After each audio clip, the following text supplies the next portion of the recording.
काफी सारी चीजें लिखते हैं। तो मैं चाहूंगा कि जो भी इंटरेक्शन हो रहा है, जो भी बातें हो रही है, उससे रिलेटेड यस नो या जो भी उनको लगता है वो लिख सकते हैं। लेकिन मुझे ऐसा लगता है कि हम हमेशा अगर कुछ ना कुछ चैट में लिखते रहते हैं ना, तो हमारा ध्यान जो है, हमारी ऊर्जा जो है चैट पे केंद्रित रहती है। हम जो स्पीकर जो बोल रहे हैं उसको ले नहीं पाते, हम जो चैट में ही लगे रहते हैं। तो मीटिंग में रहकर भी हम चैट में रह जाते हैं, स्पीकर की बात को अपने अंदर एब्जॉर्ब नहीं कर पाते, है ना। तो आपसे ये आग्रह रहेगा कि आप बातों को सुने, बातों को एब्जॉर्ब करें, जो भी बातें हो रही है उसका नोट भी बना सकते हैं, इससे आपको फायदा होगा। मैं भी कहीं पढ़ के ही बोल रहा हूँ, मैं भी कहीं जान के तजुर्बे से ही बोल रहा हूँ, तो मेरे तजुर्बे से अगर आपका फायदा होता है तो मुझे बड़ा अच्छा लगेगा। तो फ्रेंड्स, ये जो पोषण है, ये पोषण क्या होता है? हम रेनेटस में डॉक्टर नहीं है, हम बीमारी ठीक नहीं करते, या हम बीमारी से का उपचार या चिकित्सा इस तरह का कोई भी काम नहीं करते। रेनेटस में बनाते हैं न्यूट्रिशन या पोषण या खुराक या पुष्टि बंगला में कहते हैं। तो ये जो पोषण है, ये पोषण तो हमें खाने से मिलता है, खाना तो हम सब खाते हैं। अब खाना अगर सब खाते हैं और पोषण भी किसी को अगर अभाव है या किसी को अगर असंतुलन है पोषण का, तो ऐसा क्यों? ऐसा इस वजह से क्योंकि हमारा जो दिमाग है वो बिल्कुल दिवालिये के कगार पर पहुंच चुका है। हम लोग जब भी बाजार जाते हैं कपड़े खरीदने, तो ब्रांडेड कपड़े खरीदते हैं। हम अगर कोई भी सामान खरीदते हैं तो ब्रांडेड खरीदने की कोशिश करते हैं। लेकिन जब हम सब्जी खरीदने जाते हैं तो हमारा जो दिमाग है वो बिल्कुल सस्ती सब्जियां ढूंढता है, बार्गेनिंग करता है, मोल भाव करता है। अब ये मोल भाव के चक्कर में होता ऐसा है कि हमारे सिस्टम के अंदर जो चीजें आनी है वो सही मात्रा में नहीं आ पाती, और सही मात्रा में नहीं आ पाती तो गड़बड़ होती है। हम कहते हैं बच्चों का माँ बाप पालन पोषण करते हैं। देखा जाए तो पालन तो करते हैं, लेकिन पोषण सही मायनों में कर नहीं पाते। क्यों नहीं कर पाते? बच्चा जो खाना चाहिए बच्चे को वो खाता नहीं है, जो नहीं खाना चाहिए वो जरूर खाता है, जिस परिमात्रा में खाना चाहिए उस मात्रा में नहीं खाता, जो चीज नहीं खाना चाहिए वो ज्यादा मात्रा में खाता है, समय सही नहीं है।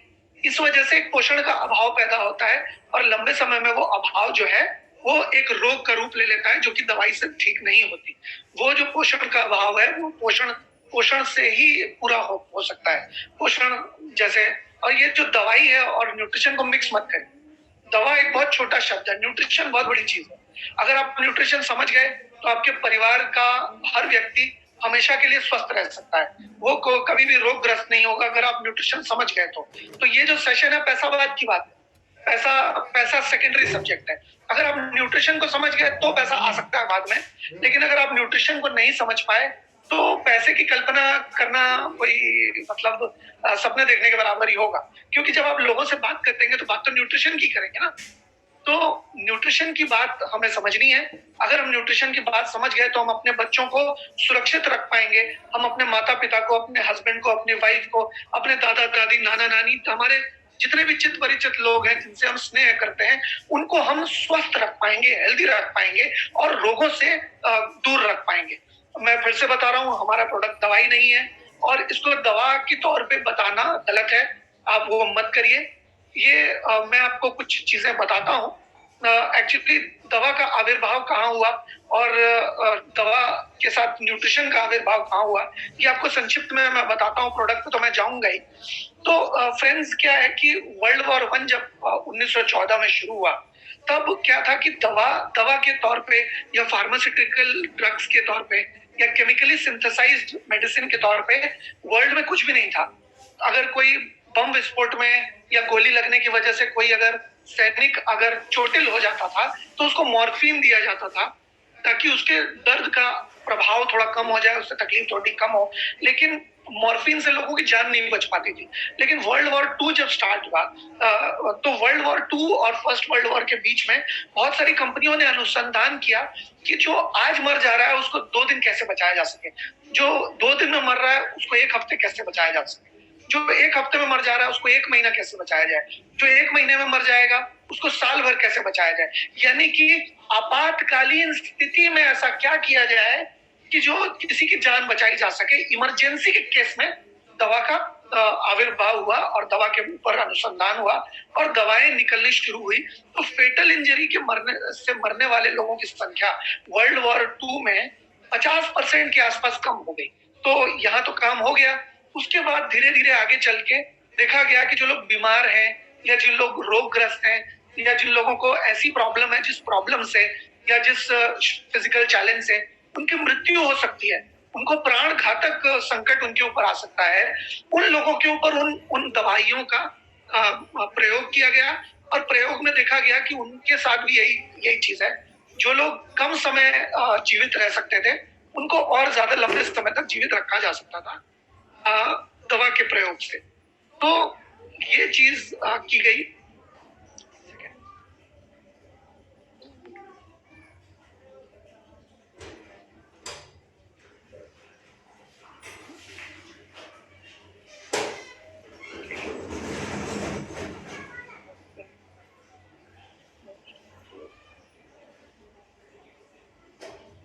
आप लोग सब मुझे देख पा रहे हैं? अब मैं देख पा रहा हूँ। ओके। तो बेसिकली फिर बहुत सारे लोगों को और भी दिया जाने लगा और एक्चुअली जब दवाइयों का आविष्कार हुआ था तब जितने भी डॉक्टर्स थे बहुत पुराने थे और वो लोग फिजिकल थेरेपी करते थे। और फिर क्या हुआ कि ऐसे हॉस्पिटल खोले गए जहां पर बच्चों की पढ़ाई हो सके, मेडिसिन, लोग पहले मेडिसिन पढ़ने जाते थे। पहले यहाँ से भी बहुत सारे लोग इंडिया में डॉक्टरी का कोई कोर्स नहीं होता था, तो लोग बाहर जाते थे डॉक्टरी का कोर्स करने के लिए और मेडिसिन पढ़ाई जाती थी। पहले डॉक्टरी नहीं बोला जाता था, बोले मेडिसिन पढ़ने गए हैं। तो मेडिसिन पढ़ने के बाद एक डिग्री मिलती थी जिसको डॉक्टर कहते हैं। अभी क्या है कि फिर जो लोग रोगग्रस्त हुए उन लोगों को देना शुरू हुआ और फिर धीरे धीरे डॉक्टर ज्यादा बनने लगे और जितने भी जीविका से संबंधित रोग थे उन लोगों को भी दिया जाने लगा। अब अगर मैं बात करूं कि न्यूट्रिशन का आविर्भाव कहाँ हुआ, तो 1950s के आसपास यूएसएसआर हुआ करता था। तब रशिया बोलकर कुछ नहीं होता था। यूएसएसआर यानी कि रशिया और अमेरिका, ये दोनों स्पेस में जाने की होड़ में लग गए कि कौन चंद्रमा पे जाएगा, कौन आउटर स्पेस पे जाएगा। तो पहले यूरी गैगरिन गया, फिर उसके बाद नील आर्मस्ट्रॉन्ग गया, सबसे पहले तो कुत्ता गया था।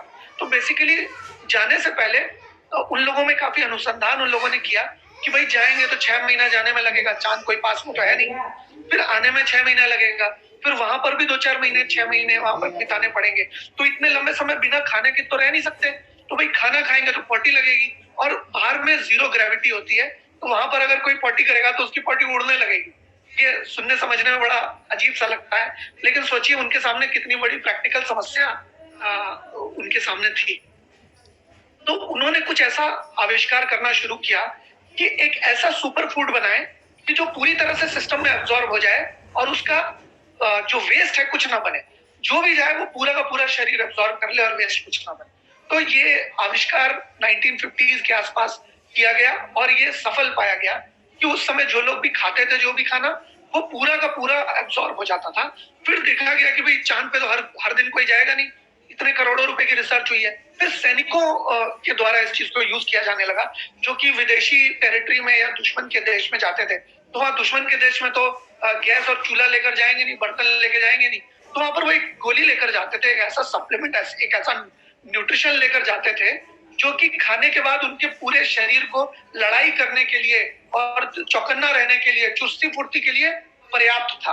तो वो न्यूट्रिशन से सैनिक लोगों को काफी आराम मिला और सैनिक लोगों को काफी ऊर्जा मिली और सैनिक लोगों को कम विश्राम करके भी वो अपने फंक्शन को पूरी तरह से परफॉर्म करने के लिए सक्षम हो गए। फिर देखा गया कि सैनिक लोगों को तो दे ही रहे हैं, लेकिन आम लोगों को भी क्या इससे फायदा हो सकता है। तो देखा गया कि सन 70 के दशक में हमारे देश में खाने की कमी थी और मतलब जमीन तो उतनी थी लेकिन कम अनाज होता था। फिर क्या हुआ, हरित क्रांति आने की वजह से या ग्रीन रेवोल्यूशन आने की वजह से जमीन तो वही थी लेकिन उपज बढ़ गई। कीटनाशकों की वजह से, हर्बिसाइड और पेस्टिसाइड की मदद से जो उपज बढ़ गई, लेकिन उपज बढ़ने से एक फायदा हुआ कि कोई भूखा नहीं मरता या आयात जो हमें करना पड़ता था वो आयात नहीं करना पड़ता था।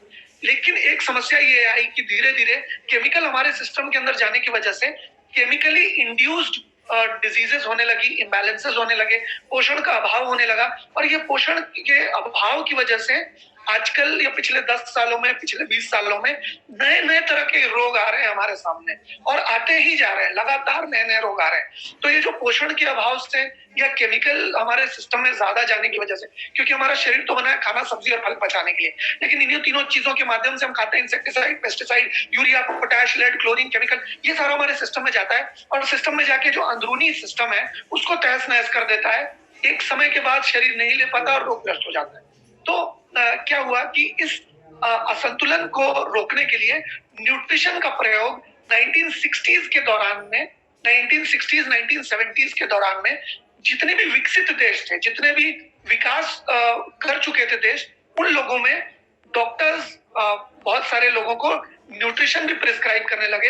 इसके ऊपर बहुत सारी रिसर्चेस भी होने लगी, यूएसएफडीए की रिसर्च होने लगी, न्यूट्रिशन के ऊपर पीएचडीज होने लगी। उसके बाद लोगों को मानना पड़ा कि वह प्राकृतिक वनस्पतियां हमारे शरीर के लिए बहुत अच्छी है और वो शरीर को सशक्त कर सकती है, शरीर को मजबूत बना सकती है, हमारे रोग प्रतिरोधक तंत्र को सही सुचारू रूप से संचालित कर सकती है।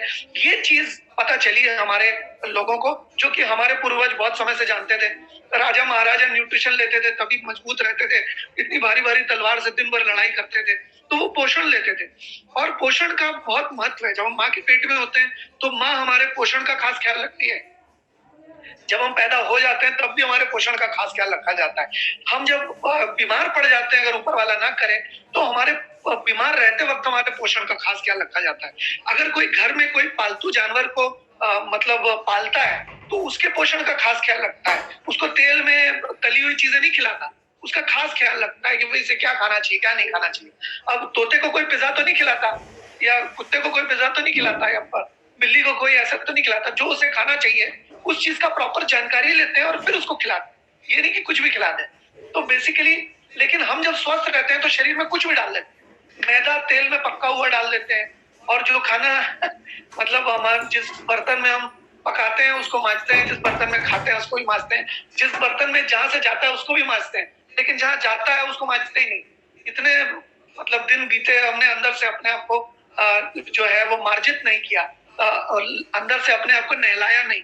और ये जो हमारा शरीर है ये चल तो रहा है, लेकिन हर चलती हुई मशीन को सर्विसिंग की जरूरत है, और ये शरीर को भी सर्विसिंग की जरूरत है। लेकिन हमको ऐसा लगता है फोकट में मिला है तो कुछ भी कर लो, कुछ भी डाल दो इसके अंदर, फिर जब तबीयत खराब होती है तो सब नानी दादी सब याद आ जाती है।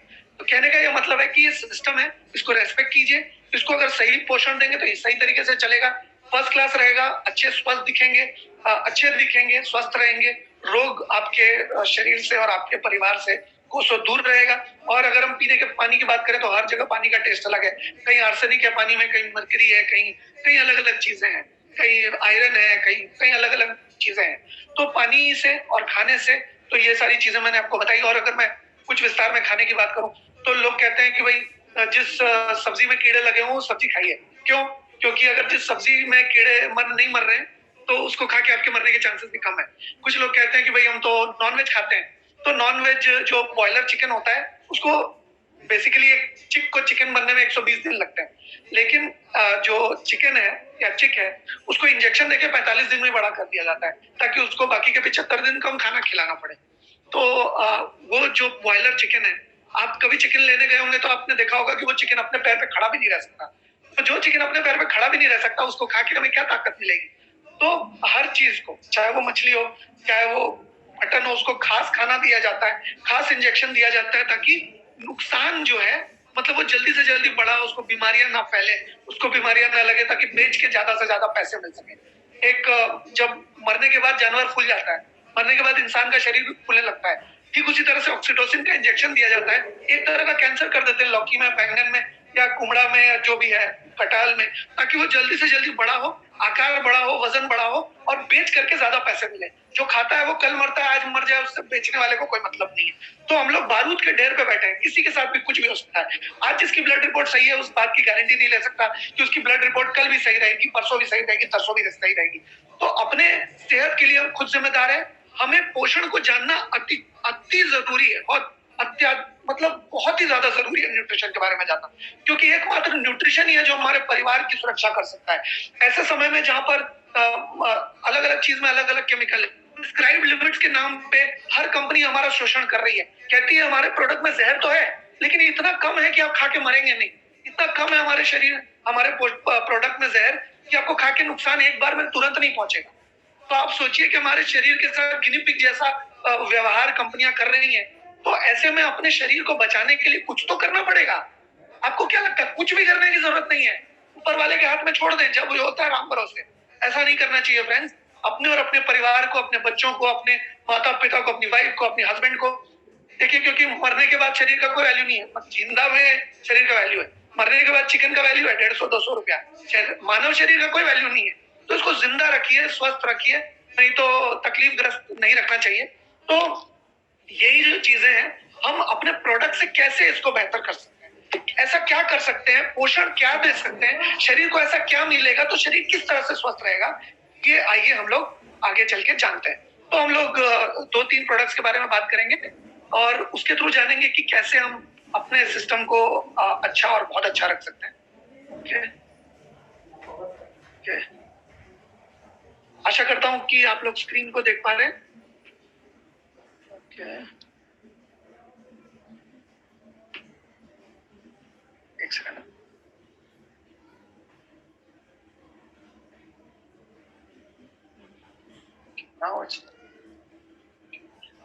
सब देख पा रहे हैं? चैट में प्लीज लिखकर बताइए तो मुझे समझ में आ जाए।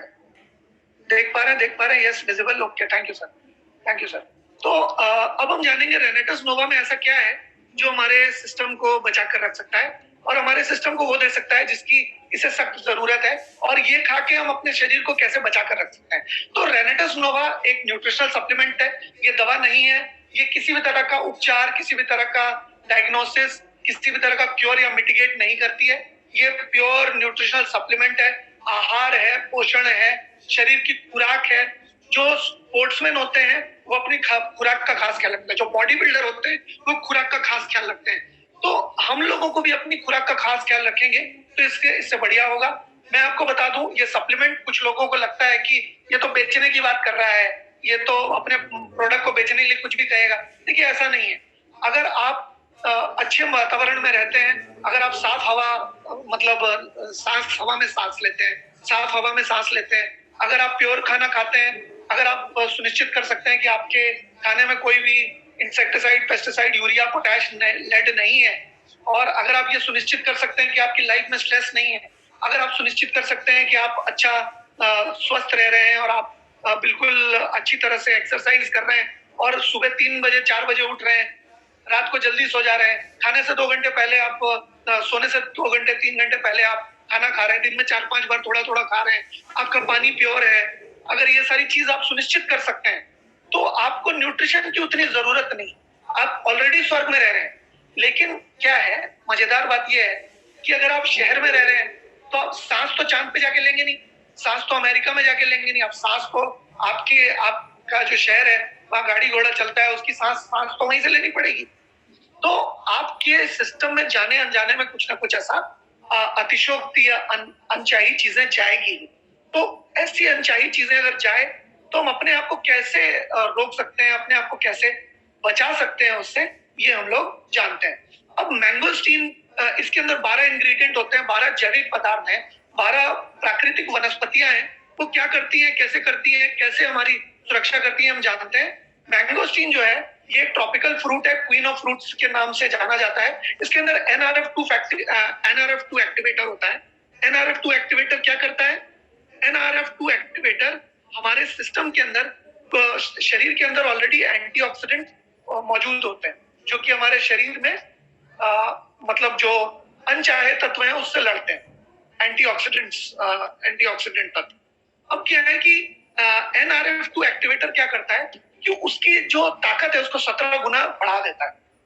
शरीर की रोग प्रतिरोधक क्षमता को, शरीर के अंदर एंटीऑक्सीडेंट पैदा करने की क्षमता को कई गुना बढ़ा देता है, यानी कि शरीर अपनी खुद की देखभाल खुद कर लेता है। इसके अलावा इसके अंदर vitamin C, vitamin B9, B1, B2, manganese, magnesium, copper, काफी सारे खनिज होते हैं जो कि हमारे शरीर को, मांसपेशियों को की सर्विस करते हैं, हमारे ब्लड वेसल्स की सर्विस करते हैं, हमारे मेजर ऑर्गन्स की सर्विसिंग करते हैं। तो ये हमारे शरीर को सही तरीके से संचालित करने में मदद करते हैं। इसके अलावा एंटीऑक्सीडेंट बहुत अच्छे खासे होते हैं। इसके अंदर एक्टिव ज़ैंथोन्स होते हैं जो कि एकमात्र प्लांट कंपाउंड है जो कि कैंसर सेल्स को नष्ट कर सकता है हमारे सिस्टम के अंदर। ऊपर वाला ना करे, अगर किसी के अंदर कैंसर पनप रहा है तो मैंगोस्टीन उसको पूरी तरह से समाप्त करने की क्षमता रखता है। इसकी PhD रिपोर्ट्स भी हमारे पास मौजूद है, सर के पास भी मौजूद है, अगर किसी को चाहिए तो मिल सकती है जी। इसके अलावा इसके अंदर एंटी इंफ्लेमेटरी प्रॉपर्टी होती है, एंटी कैंसर प्रॉपर्टी होती है, एंटी एजिंग, एंटी डायबिटिक। ये किसी रोग को ठीक नहीं करता लेकिन रोग के कारण को ही शरीर से हटा देता है। तो ना रहता है बांस, ना बजती है बांसुरी। एक चीज, एक थ्योरी मैं आपको बताता हूँ कि जहाँ गंदगी होगी वहाँ कीटाणु आएंगे, जहाँ कीटाणु आएंगे वहाँ आज नहीं तो कल बीमारी जरूर आएगी। अब हम या तो स्वस्थ है या तो बीमार है। अगर स्वस्थ रहते हुए हम आंतरिक मार्जन कर लेते हैं, शरीर को अंदर से साफ कर लेते हैं, एकदम बिल्कुल नहला देते हैं शरीर को अंदर से, तो जहाँ गंदगी नहीं है वहाँ कीटाणु नहीं आएंगे, जहाँ कीटाणु नहीं है वहाँ बीमारी नहीं आएगी। और अगर ऊपर वाला ना करे, हम बीमार हैं, बीमार रहते हुए अगर हम शरीर को अंदर से साफ कर लेते हैं तो साफ जगह पे कीटाणु ज्यादा दिन तक टिक नहीं पाएंगे, क्योंकि कीटाणुओं को फलने फूलने और बड़ा होने के लिए बहुत ही गंदा वातावरण चाहिए, गंदा माहौल चाहिए। और अगर कीटाणु नहीं रहेंगे तो बीमारी भी कमजोर पड़ जाएगी, क्योंकि बीमारियों को भी फलने फूलने के लिए बहुत ही गंदा वातावरण चाहिए, बहुत ही कीटाणु पूर्ण वातावरण चाहिए।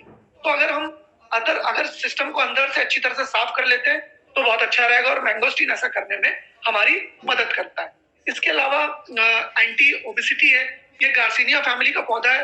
ये क्या करता है, हमारे शरीर में जो एक्सेस चर्बी को बनने नहीं देता है, हमें एक्स्ट्रा खाने नहीं देता, उसके पहले ही लेप्टिन प्रोड्यूस करता है और हमें लगता है कि हमारा पेट भर गया जरूरत से पहले ही।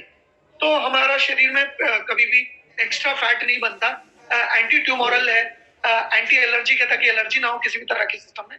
इसके अलावा एंटी बैक्टीरियल है, एंटी वायरल प्रॉपर्टीज, यानी कि बैक्टीरिया और वायरस से भी हमारी सुरक्षा करता है। इसके अलावा किसी भी तरह का इंटरनल एंड एक्सटर्नल पेन को इनहिबिट करता है, यानी कि पेन को कम करने की चेष्टा करता है जितना भी प्राकृतिक तौर पर संभव है। इसके अलावा डिजेनरेटिव डिजीजेस को होने से रोकता है और धीरे धीरे उसको रिवर्स करने की चेष्टा करता है प्राकृतिक तौर पे। ये दवाई नहीं है, हम डॉक्टर नहीं है, हम ट्रीट नहीं करते, डायग्नोस नहीं करते, ये मैं आपको पहले ही बता चुका हूँ। इसके अलावा कई सैकड़ों सालों से इसको स्किन डिसऑर्डर्स के लिए उपचार में लाया जा रहा है। बहुत सारे लोगों को त्वचा संबंधी रोग होते हैं, त्वचा संबंधी रोग में मैंगोस्टीन बहुत फायदेमंद है। ये कोशिश करिए कि प्रेग्नेंट लेडीज या ब्रेस्ट फीडिंग मदर मैंगोस्टीन युक्त कोई भी प्रोडक्ट इस्तेमाल ना करें, या फिर अगर कोई 12-13 साल से कम के बच्चे हैं तो वो कोशिश करें कि अगर उनको किसी एक्सपर्ट से सलाह लेने के बाद ही इसको लें तो बेहतर रहेगा। इसके अलावा साइबेरियन जिनसेंग की अगर बात करें तो ये बहुत अच्छा एंटीऑक्सीडेंट है, फिजिकल और मेंटल परफॉर्मेंस को बढ़ाता है। आप देखेंगे कि हाथ में हाथ रखकर बहुत सारे एक चीज आती है वाइटल वाइटल बोलकर, पूरा नाम मैं नहीं बताऊंगा, उस चीज का प्रयोग शारीरिक ऊर्जा को बढ़ाने के लिए किया जाता है।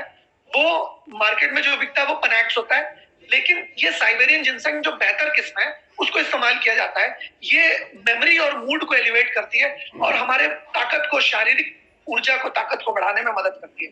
इसके अलावा फिजिकल एंड मेंटल एनर्जी को और हॉर्मोन्स को बैलेंस करने में मदद करती है, मेंटल एंड फिजिकल स्ट्रेस को कम करने में मदद करती है। इसके अलावा इसके अंदर शरीर में एक सेमी एसेंशियल अमाइनो एसिड होता है जिसको एल-आर्जिनिन कहते हैं, उसको प्रोड्यूस करने में शरीर की मदद करती है, जो कि हार्ट में जाके नाइट्रिक ऑक्साइड गैस प्रोड्यूस करता है, और जिसके ज्यादा प्रोडक्शन से हमारी जो धमनियां और सिराएं हैं, हमारी जो ब्लड वेसल्स हैं, उसकी सर्विसिंग प्रॉपर तरीके से हो सकती है। क्योंकि हार्ट है या ब्लड वेसल्स है वो कभी आराम तो करते नहीं, हम जब सो भी रहे होते हैं तब भी हमारा हृदय जो है वो धड़क रहा होता है। जिस दिन हृदय छुट्टी ले लेगा उस दिन हमारी छुट्टी हो जाएगी, है कि नहीं?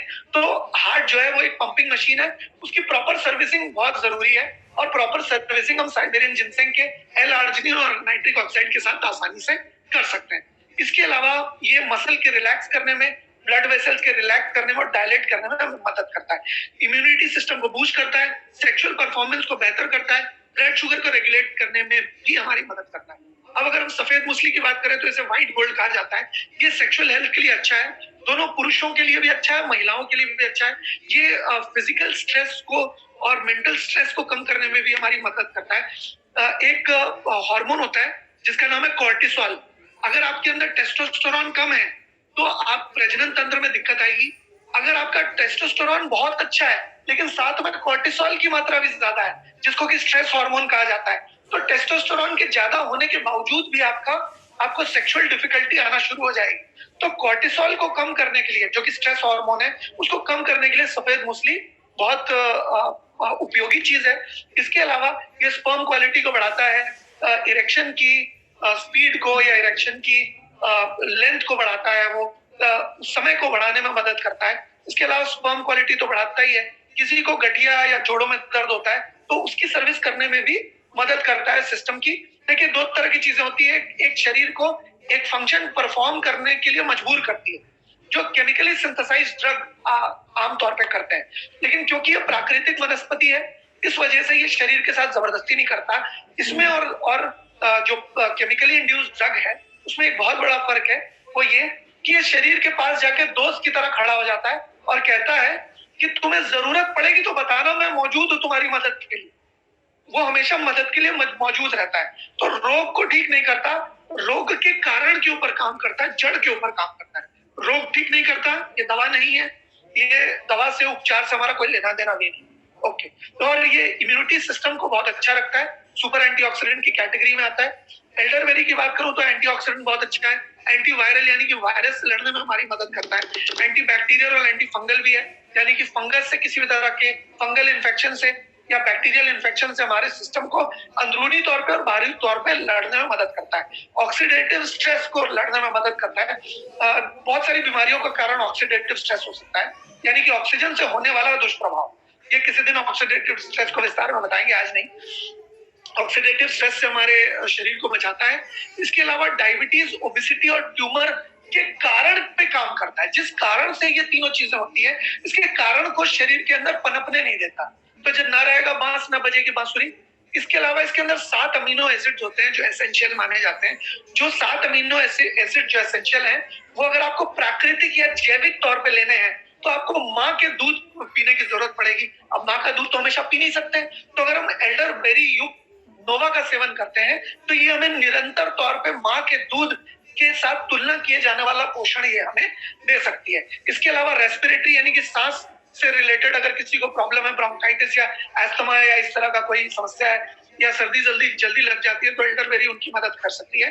किडनी से रिलेटेड समस्या या स्किन से रिलेटेड समस्या में भी ये हमारे सिस्टम की मदद करती है। ये दवा नहीं है, ये शरीर का सहायक का काम करता है। ये मतलब अगर उदाहरण के तौर पे कहें तो ये मतलब ट्रक के खलासी का काम करता है, या डॉक्टर अगर है तो कंपाउंडर का काम करता है।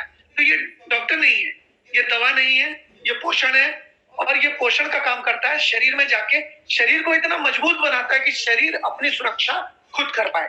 इसके अलावा अगर एल्डरबेरी की और विस्तार से बात करें तो ये ब्लड वेसल्स की सर्विस करता है, कोलेस्ट्रॉल को लोअर करने में शरीर प्रतिरोधक तंत्र की मदद करता है। इसके अलावा ब्लड वेसल्स की सर्विस के अलावा इसके अंदर अल्फा ल्यूनोलिक एसिड के नाम से ओमेगा 3 भी मौजूद है, जो कि हमारे हार्ट के लिए अच्छा है, ब्रेन की सर्विस के लिए अच्छा है, आंख के लिए अच्छा है, स्किन के लिए अच्छा है, रिप्रोडक्टिव सिस्टम के लिए अच्छा है, हमारे हार्ट एंड ब्लड वेसल्स के लिए अच्छा है, पैनक्रियास के लिए अच्छा है, हर चीज के लिए अच्छा है ओमेगा 3।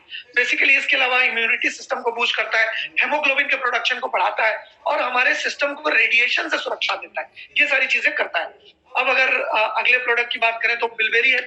बिलबेरी क्या करता है? ये आंखों की सुरक्षा करता है, ब्लड प्रेशर को रेगुलेट, ब्लड शुगर को रेगुलेट करने में मदद करता है, कोलेस्ट्रॉल से लड़ने में शरीर की सहायता करता है। इसके अंदर न्यूट्रिएंट्स हैं जैसे कि मैंगनीज, विटामिन सी, विटामिन के।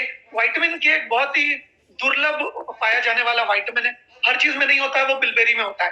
विटामिन के बहुत अच्छा कैरियर, फैट सॉल्युबल कैरियर का काम करता है, जो कि हमारे आंख के लिए बहुत ही अच्छा है। इसके अलावा इसमें सुपर एंटीऑक्सीडेंट की काबिलियत होती है।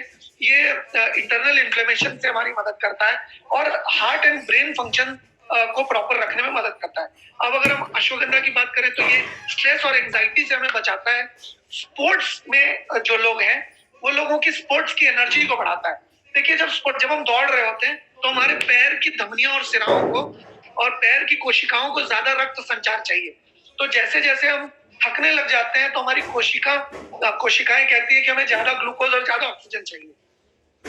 हार्ट ज्यादा तेजी से पंप करता है ताकि ज्यादा से ज्यादा ऑक्सीजनेटेड ब्लड या ऑक्सीजन और ग्लूकोज जो है वो पैर की कोशिका तक पहुंचा सके। लेकिन जब हम नहीं पहुंचा पाते उस स्पीड में तो हम थकने लग जाते हैं और रुकना चाहते हैं। तो अश्वगंधा युक्त नोवा का प्रयोग अगर हम करते हैं तो शरीर की कोशिका तक पहुंचाने वाले ऑक्सीजन को पहुंचाने वाली काबिलियत बढ़ जाती है कई गुना। और जब ऑक्सीजन पहुंचाने की काबिलियत बढ़ जाती है तो हमारा स्टैमिना बढ़ जाता है। स्टैमिना सेक्सुअल एक्टिविटी में भी हमें काम आता है, फिजिकल एक्टिविटी में, स्पोर्ट्स में काम आता है। हमारे रिफ्लेक्सेस बेहतर होते हैं, हमारे कंसंट्रेशन बेहतर होती है। जो बच्चे पढ़ने में कमजोर है या पढ़ना चाहते हैं लेकिन उनका ध्यान भंग हो जाता है, उनको अश्वगंधा बहुत फायदा कर सकता है। ब्रेन फंक्शन को बेहतर कर सकता है, टेस्टोस्टेरोन को बढ़ा सकता है, मेल फर्टिलिटी के लिए बहुत अच्छा है। इसके अलावा ब्लड शुगर को रेगुलेट करने में मदद करता है, एंटीऑक्सीडेंट और अच्छा है, इन्फ्लेमेशन को रिड्यूस करने में यानी किसी भी तरह की अंदरूनी या बाहरी सूजन से लड़ने में मददगार है। इसके अलावा रिफ्लेक्सेस को बेहतर करता है, किसी को नींद अच्छी नहीं आती तो उसकी मदद करता है। आगे चले सिगरू की बात करें तो ये भी एंटी इंफ्लेमेटरी है, ये ब्लड शुगर को रेगुलेट करता है, अच्छा एफ्रोडीजियाक है, जॉइंट हेल्थ के लिए वरदान है। अगर किसी को जोड़ों में या जॉइंट्स में किसी भी तरह की समस्या है तो वो सिगरू का सेवन अगर करेंगे, मोरिंगा ऑलिफेरा की का सेवन अगर करेंगे तो उनके यूरिक एसिड को भी रेगुलेट करने में मदद मिलेगी, जॉइंट हेल्थ अच्छी रहेगी, इंटरनल और एक्सटर्नल हीलिंग बहुत फास्ट होगी। मेरे पैर में कुछ समय पहले चोट लगी थी, कुछ लोगों को पता है, मुझे मैंने कोई ऑपरेशन नहीं कराया और नोवा की मदद से मेरी हीलिंग बहुत अच्छी है। आज अभी मैं फेसबुक पे कुछ लोगों ने देखा कि मैंने 44 किलोमीटर 45 किलोमीटर की साइकिलिंग की है, ये नोवा की वजह से हो पाया। मैं इससे पहले नहीं किया। मैं सोशल मीडिया पे एक्टिव हूँ, चाहे वो यूट्यूब हो, चाहे फेसबुक हो या इंस्टाग्राम हो। मैंने बहुत सारी चीजें मतलब की है जो लोगों को ये पता चला है कि मैं कितना एक्टिव पहले से हो गया हूँ, और the credit goes to Renatus Nova. इसके अलावा सिगरू की बात करें तो इंटरनल एक्सटर्नल हीलिंग में बहुत फायदा करता है, जैसे मुझे किया मेरे पैर की चोट में। शतावरी की अगर बात करें तो ये एक अडेप्टोजेनिक हर्ब है। अडेप्टोजेनिक यानी कि ढलनशील, हमारा शरीर ढलनशील है, ठंड के मौसम में ठंड के से लड़ने जैसा शरीर बन जाता है, गर्मी के मौसम में ढल जाता है, बारिश के मौसम में ढल जाता है। तो ठीक वैसे ही ये शतावरी एक ढलनशील प्राकृतिक वनस्पति है। ये एंटीऑक्सीडेंट बहुत अच्छा है, एंटी इंफ्लेमेटरी अच्छा है, ये हमारे शरीर के टॉनिक का काम करता है। ये जहां भी जिस भी तरह की प्रॉब्लम हो सिस्टम के अंदर, वो वहां जाके उस तरीके से काम करना शुरू करता है। अगर अपर हाफ में इश्यू है तो अपर हाफ में काम करता है, लोअर हाफ में इश्यू लोअर हाफ में काम करता है, इम्यूनिटी सिस्टम को बूस्ट करता है। किसी को कफ से रिलेटेड समस्या है, जल्दी सर्दी जुकाम हो जाता है, उनको जल्दी सर्दी जुकाम नहीं होने देता। डायरिया या फ्लूइड लॉस की अगर शिकायत है किसी को, उसमें भी लड़ने में मदद करता है। अगर किसी को अल्सर की शिकायत है तो जल्दी से अल्सर होने नहीं देता और रिकवर करने में भी शरीर की मदद करता है। किडनी स्टोन से लड़ने में भी शरीर की मदद करता है। ये दवा नहीं है, ये बीमारी से लड़ने का नुस्खा नहीं है, ये सिर्फ शरीर के प्राकृतिक तंत्र की मदद करने का काम है। ये पोषण देता है ताकि शरीर खुद ही सशक्त हो जाए, ताकि वो बीमारी से शरीर का जो रोग प्रतिरोधक तंत्र है वो खुद ब खुद उससे निपट ले। इसके अलावा अगर पुनर्नवा की बात करेंगे तो ये डाइजेशन के लिए बहुत अच्छा है, पेट से संबंधी किसी भी चीज के लिए बहुत अच्छा है। किसी भी तरह की आर्थराइटिस में ये शरीर की मदद करता है, जॉइंट से रिलेटेड चीज में मदद करता है। लेप्टिन और ग्रेलिन दो इंपॉर्टेंट हार्मोन्स हैं जो एक भूख लगने के लिए रिस्पॉन्सिबल है और एक भूख मिटने के लिए रिस्पॉन्सिबल है, दोनों को रेगुलेट करने में मदद करता है। यूरिनरी ट्रैक इन्फेक्शन महिलाओं में बहुत कॉमन है, या यूरिन में जलन होना बहुत कॉमन है, तो या वहां पर इन्फेक्शन होना कॉमन है, प्रोस्टेट से रिलेटेड समस्या कॉमन है, तो ये भी शरीर को इन समस्याओं से दूर रखने में भी पुनर्नवा का बहुत अच्छा योगदान है।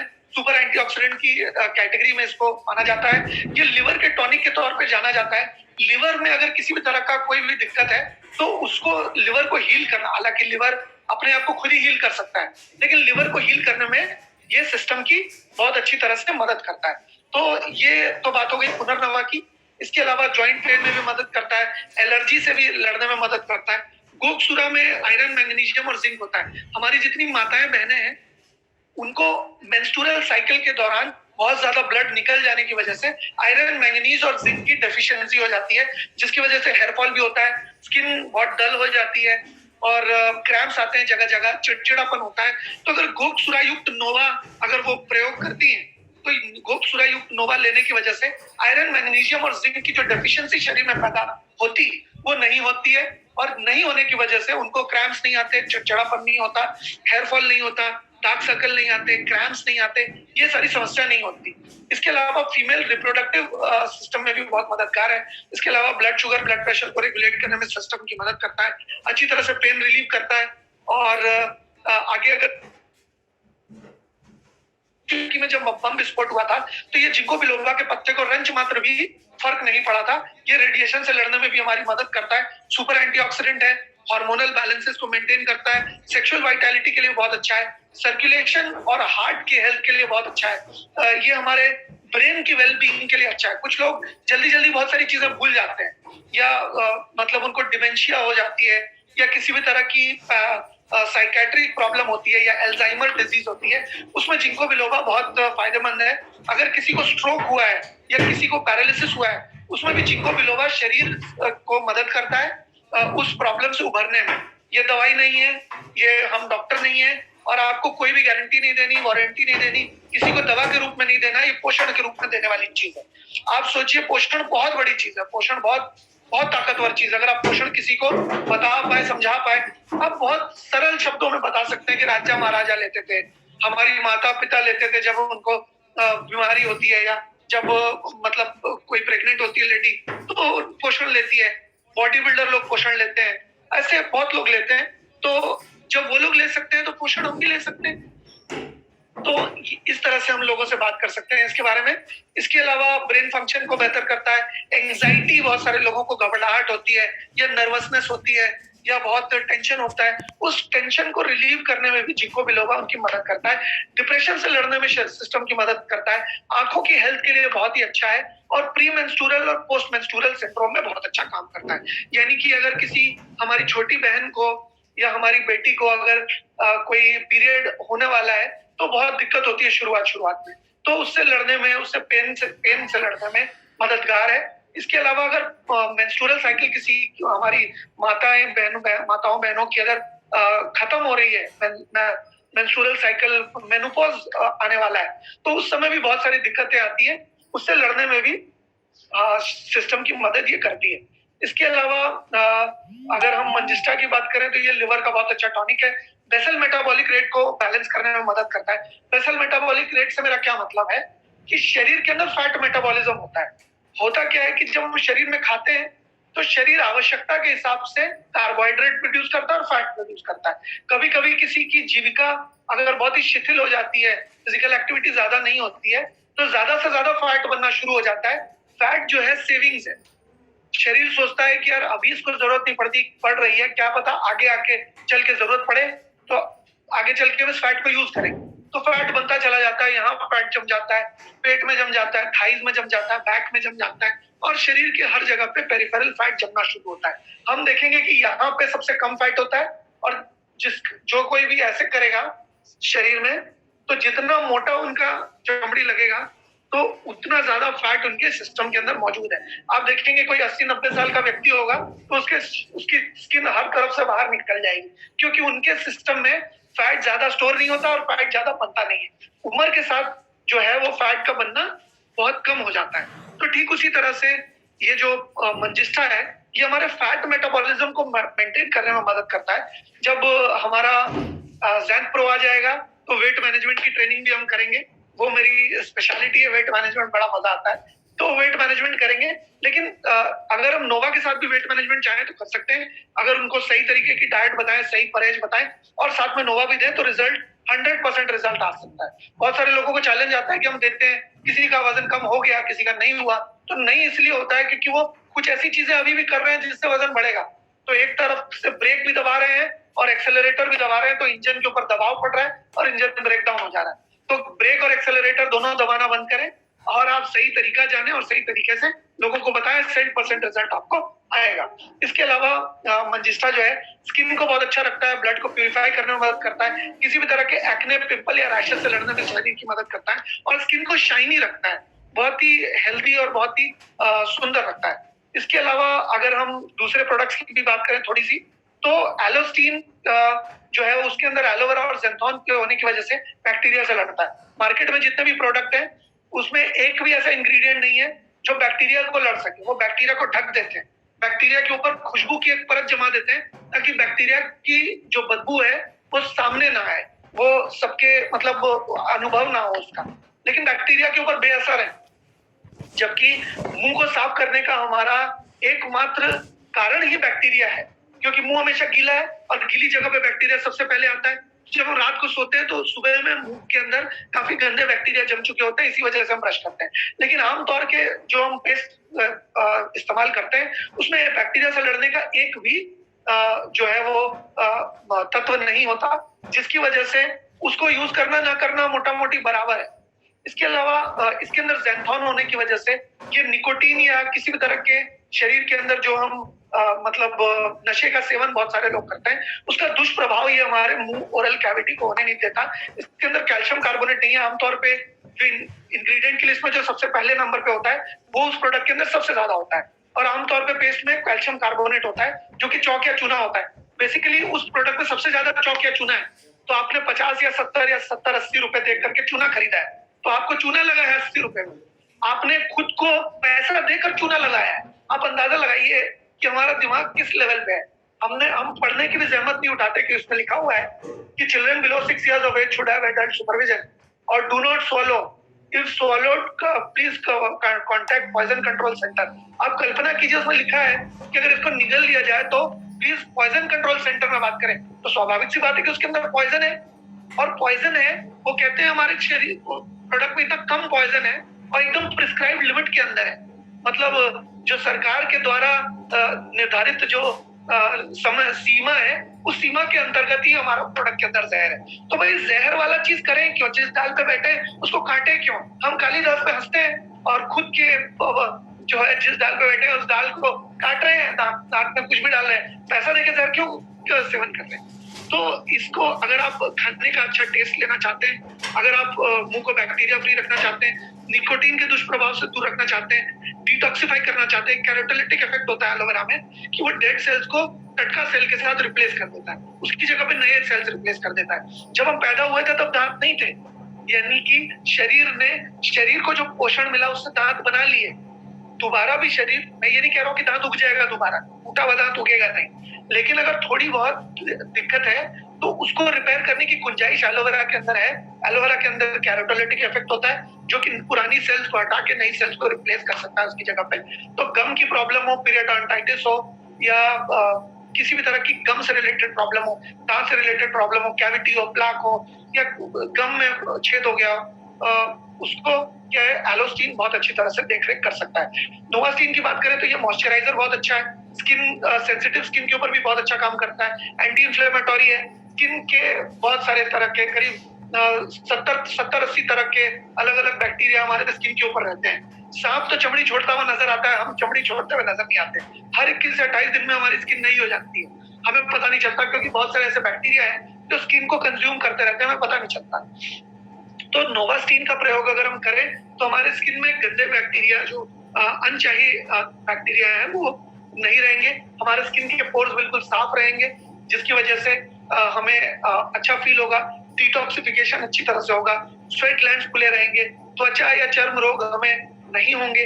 स्किन कंडीशनर का काम करेगा ये, क्योंकि इसमें टोटल फैटी मैटर 76% है, तो ये स्किन को कंडीशन करता है। आपको ऐसा लगता है कि आपने मलाई लगाई है, बिल्कुल चिकना चिकना जैसा महसूस होता है। अगर आप इस साबुन से नहाते हैं तो लोग आपको चिकना चिकना बोलकर बोल सकते हैं, ये स्टैट्यूटरी वार्निंग में आपको देते हैं डालें।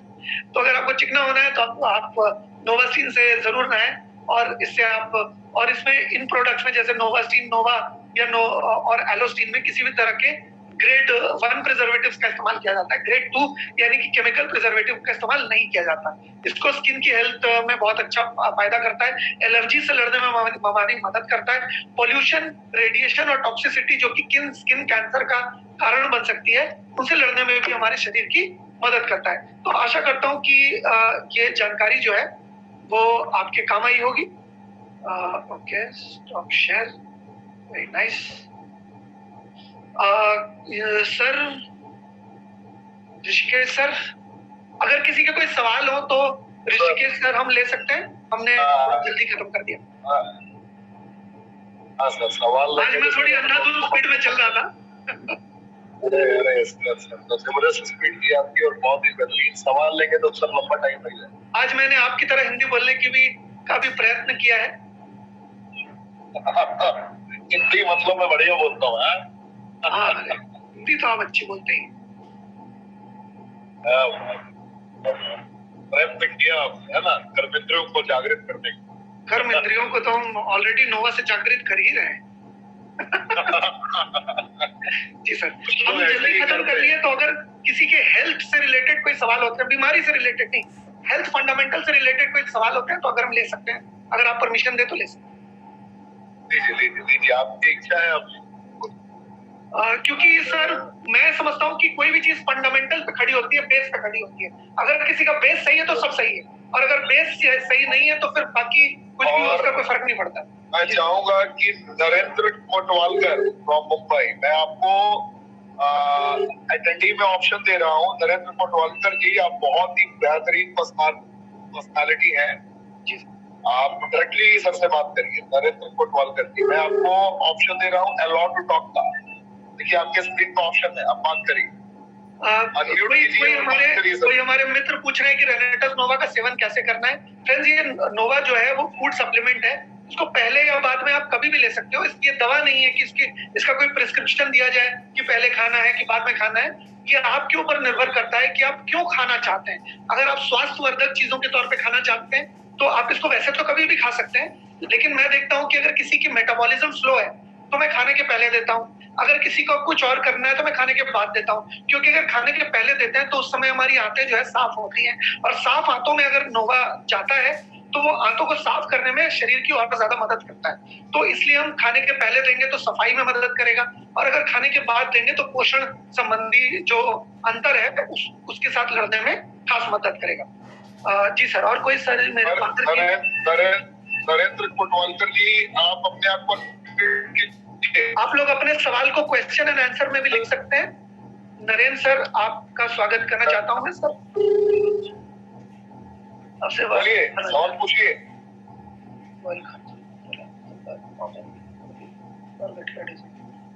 सर, किसी भी डिजीज में अगर आप ये देते हैं तो, हालांकि ये दवाई तो नहीं है, मैं बार बार कह रहा हूँ, कुछ लोगों ने सवाल पूछा है वो मैं नरेंद्र सर अगर आप आ जाए तो प्लीज हेलो कहिएगा, तब तक मैं जो सवाल देख पा रहा हूँ उसके जवाब देता हूँ।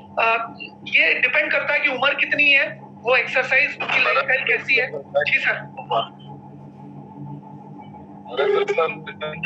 पा रहा है, कोई बात नहीं, किसी से मैं सवाल क्वेश्चन एंड आंसर के सेक्शन में कुछ लोगों ने सवाल पूछे हैं, उसमें से जो रेलेवेंट सवाल है उनको उठा के मैं उनका जवाब दे रहा हूँ। हाँ, मैक्सिमम 2 सवाल उठाइए सर, मैक्सिमम 2 सवाल। सर 2 ही सवाल उठाऊं? ठीक है।